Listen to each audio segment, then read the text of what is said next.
Pernah kebayang nggak sih, gimana sebuah kerajaan super besar yang disebut-sebut sebagai penyatu Nusantara, kok bisa hilang gitu aja? Nah, ini dia kisah Senja Kala Majapahit dan kita bakal coba kupas bareng-bareng misteri di balik keruntuhannya. Penyatunya Nusantara. Keren banget ya konsepnya. Tapi kutipan ini ngasih lihat ironi yang tragis banget. Sebuah kerajaan yang jago banget menyatukan wilayah di luar, malah tenggelam gara-gara perpecahan dari dalam. Ini nih pertanyaan besarnya. Tapi gini, untuk ngerti kenapa sesuatu bisa berakhir, kita mesti lihat dulu gimana awalnya kan?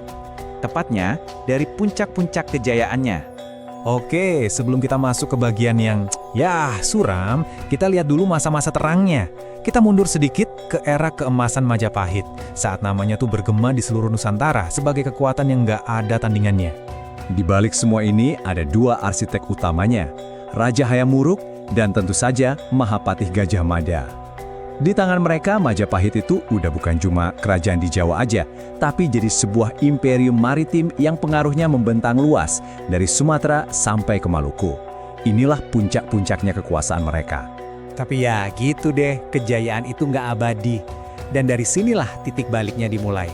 Saat retakan-retakan pertama di fondasi Majapahit mulai kelihatan. Tahun 1389 jadi momen yang kritis banget. Wafatnya Hayam Wuruk itu bukan sekedar kehilangan seorang raja, tapi hilangnya lem perekat yang selama ini menyatukan berbagai kelompok kuat di istana.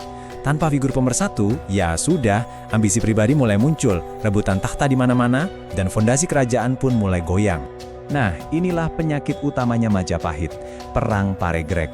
Ini bukan perang lawan musuh dari luar loh, ini perang saudara yang benar-benar ngerusak semuanya dari dalam. Perebutan tahta ini ngabisin sumber daya, mecah belah para bangsawan, dan akhirnya bikin Majapahit jadi lumpuh. Efek Perang Paregreg ini benar-benar kayak domino. Coba bayangin aja, pas para petingginya sibuk saling sikut, ya negara jadi nggak keurus, pajak jadi susah ditarik, jalur perdagangan yang penting banget jadi kacau, dan daerah-daerah kekuasaan di luar sana mulai mikir, ngapain kita setia sama pusat yang lagi ribut sendiri? Sementara Majapahit sibuk menghancurkan dirinya sendiri dari dalam, di luar sana ada kekuatan baru yang diam-diam tumbuh jadi raksasa. Kontrasnya tuh kelihatan banget. Di satu sisi, ada Majapahit yang basisnya di pedalaman, kejebak dalam perang saudara. Nah, di sisi lain, di pesisir, muncul kekuatan-kekuatan baru. Kesultanan-kesultanan Islam kayak Demak, mereka lebih jeli ngelihat peluang di laut, menguasai jalur perdagangan yang kaya, dan alhasil, kekuatan ekonomi mereka pun meroket. Di grafik ini kelihatan jelas banget kan pergeserannya.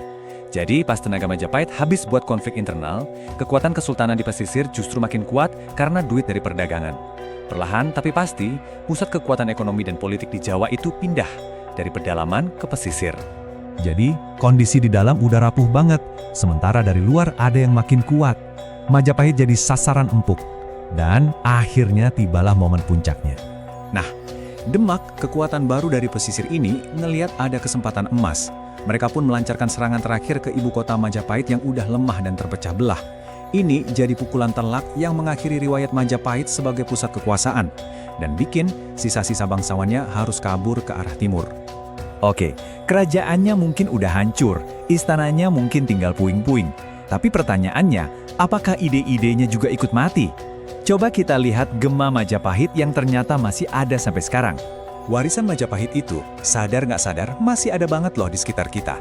Mulai dari sistem pemerintahan, kemegahan arsitektur dan sastra, sampai pengaruh budaya yang kental banget di Jawa dan Bali. Tapi mungkin warisan terbesarnya itu adalah sebuah ide, gagasan tentang Nusantara. Sebuah konsep persatuan yang nantinya jadi fondasi buat Indonesia modern. Nah, jadi ini pertanyaan penutup buat kita renungkan bareng. Kerajaannya secara fisik emang udah nggak ada, tapi apakah gagasan persatuan ala Majapahit itu masih membentuk cara kita memandang Indonesia hari ini? Jangan-jangan gema dari masa lalu itu suaranya masih lebih kencang dari yang kita kira.